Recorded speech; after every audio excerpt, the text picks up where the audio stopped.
నమస్కారం అండి. నమస్తే.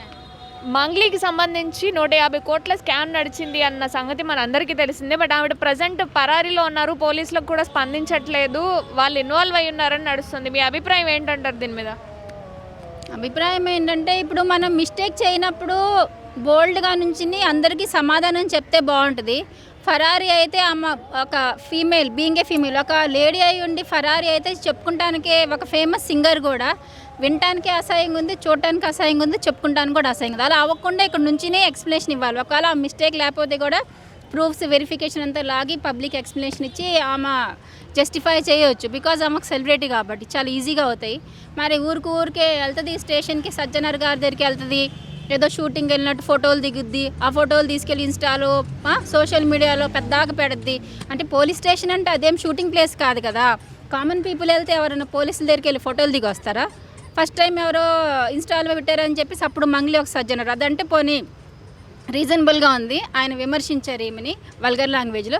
బట్ ఇప్పుడు కూడా ఈ మిస్టేక్ ఈ సైడ్ ఉండి ఈమె మళ్ళీ సజ్జనర్ దగ్గరికి వెళ్ళిపోయి కేసు పెట్టేసేసి మళ్ళీ ఫోటోలు అంటే అదేమన్నా షూటింగ్ ప్లేసా లేదంటే ఏంటి అసలు పోలీస్ స్టేషనా?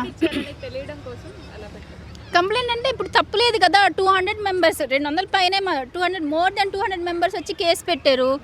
మరి ఊరికైనా పని లేకుండా అయితే పేద ప్రజలు, పూర్ పీపుల్ వెళ్ళేసేసి స్టేషన్ల చుట్టూ పనులు మానుకుని వాళ్ళకి కూడా నష్టమే కదా. ఒకరోజు కూలిపోతుంది, ఊరికే ఎందుకు వెళ్తారు? సో ఈమె ఏ రకంగా అంటే నేను సెలబ్రిటీ అని రెచ్చిపోతుందా? అండ్ ఏడ్చుకుంటా ఉంటే ఎవరికేం జాలిదయ అయ్యేది కదా. ఏడుపు కాదు మనకు కావాల్సింది, అక్కడ సమాధానం చెప్పాలి, ప్రూఫ్ చూపించాలి. ఏం కాదండి నుంచి నేను కాదని డాక్యుమెంటేషన్ అన్ని ప్రూఫ్ చూపించాలి. ఏడుస్తే ఇప్పుడు ఎవరు ఆమెను చూసి జాలి తలచరు. అండ్ తప్పులేంది ఎందుకు పారిపోయింది? ఇప్పుడు ఇంకా పెద్ద క్వశ్చన్ మార్క్. ఇప్పటికే ప్రజలు ఆమెను సస్పెక్ట్ చేస్తున్నారు. మొన్నటివరకు అయితే 50-50 వాళ్ళ బ్రదర్ వల్ల జరిగింది, ఇంకా ఎవరో వేరే ఆయన వచ్చాడు మధు ఏదో చెప్పారు వాళ్ళ వల్ల జరిగింది అనేసి మొన్నటి 50-50. ఈమెలో పారిపోవటం మీద ఇప్పుడు 100% అప్రూవల్ వచ్చినట్టు అనమాట. ఈమె తీసుకుంది అనేసి అందరికి కాన్ఫిడెన్స్ వస్తుంది. అలా చేయకూడదని నేను అనుకుంటున్నాను. అది కరెక్ట్ వే కాదు. అంటే తమ్ముడు అలాంటి వాడు కాదు, నాకు అసలు ఈ మినీ స్కామ్ గురించి తెలీదు అని మనం ఓరల్గా చెప్పకూడదు. అన్ని విత్ ప్రూఫ్తో మాట్లాడితే బాగుంటుంది. కాదు అంటే నేను కూడా చాలా మంచిదాని అంటే మీరు నమ్ముతారా? లేదంటే నేను చెడ్డదానంటే మీరు ప్రూఫ్తో చూపించాలి కదా. అది బడ్జెట్ పబ్లిక్కి సంబంధించింది. మనం ఓరల్గా చెప్పగానే కాదు నేను మంచిదానంటే అవ్వదు, అని ప్రూఫ్తో చూపించాలి. నెక్స్ట్ నేను కోడిపెట్ట తన రెక్కల కింద పిల్లల్ని ఎలా కాపాడుతుందో నేను మా ఫ్యామిలీని ఎలా కాపాడానంటే, ఫ్యామిలీ మంగ్లీకి ఒక్కదానికేనా ఉంది? ఇప్పుడు పేద ప్రజలందరికి ఫ్యామిలీస్ లేవా? అన్ని కోట్ల అంత బడ్జెట్ అంతా ఎంత కష్టపడితే వచ్చే ఉంటుంది. ఆ అమౌంట్ అంతా పెళ్ళిళ్ళకి పనికిరావా? 2 అబ్బాయిలు చదువుకోవాలి, కొడుకులు ఉంటారు కదా, స్టడీస్ పనికిరావా? కూతుళ్ళు కట్నాలకు పనికిరావా? స్థలాలు కొనుక్కోలేరా? హాస్పిటల్కి పనికిరావా? ఎన్ని రకాలు యూజ్ అవుద్ది. మరి వాళ్ళందరు ఫ్యామిలీస్ ఇప్పుడు రోడ్ మీద పడినట్టు కాదా? మళ్ళీ జన్మంతా కష్టపడాలా? అంత అమౌంట్ కష్టపడాలంటే రూపాయి చాలా కష్టపడితే వస్తుంది. మరి ఇప్పుడు నేను నా ఫ్యామిలీని కోడి రెక్కల కింద ఎలా పెట్టు, నేను ఎలా పెట్టు, నా ఫ్యామిలీ లాగొద్దంటే మరి ఎవరి ఫ్యామిలీని లాగుతారో? ఎవరి మీద వెళ్ళి కేసు పెట్టింది? వాళ్ళది ఫ్యామిలీస్ కావా? మంది బాధితులందరూ కూడా బయటకు వచ్చి ఇప్పుడు ఆవిడ మాట్లాడాలి, స్పందించాలి అని చెప్తున్నారు. అలాగే మధ్యలో లాయర్ సుబ్బు కూడా ఇన్వాల్వ్ అయ్యారు. ఆయన బెదిరిస్తున్నారంట. ఏమని బెదిరిస్తున్నాడు? ఎందుకు ఇన్వాల్వ్ అయ్యారు మీరు? ఎవరిని బెదిరిస్తున్నాడు?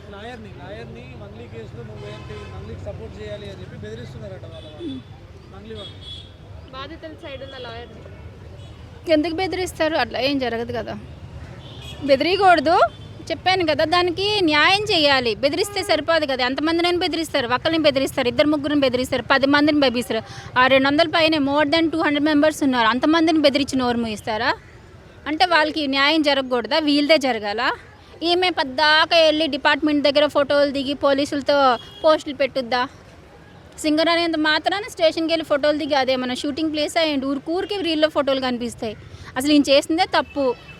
ఫోటోలుగా అది కడవాల్సింది, అక్కడ చూపించాలి అందరికి. నేను కాదని ప్రూఫ్ చూపించాలి. లేదంటే ఎవరైతే తీసుకున్నారో వాళ్ళ డీటెయిల్స్ అన్నీ తీసుకోవచ్చు కదా. ఆధార్ కార్డు ఇప్పుడు మన అమౌంట్ వేస్తున్నామంటే డాక్యుమెంటేషన్, ప్రూఫ్, స్టాంప్, రిసీవర్ది పేర్లు ఉంటాయి, అవన్నీ తీసుకోవచ్చు.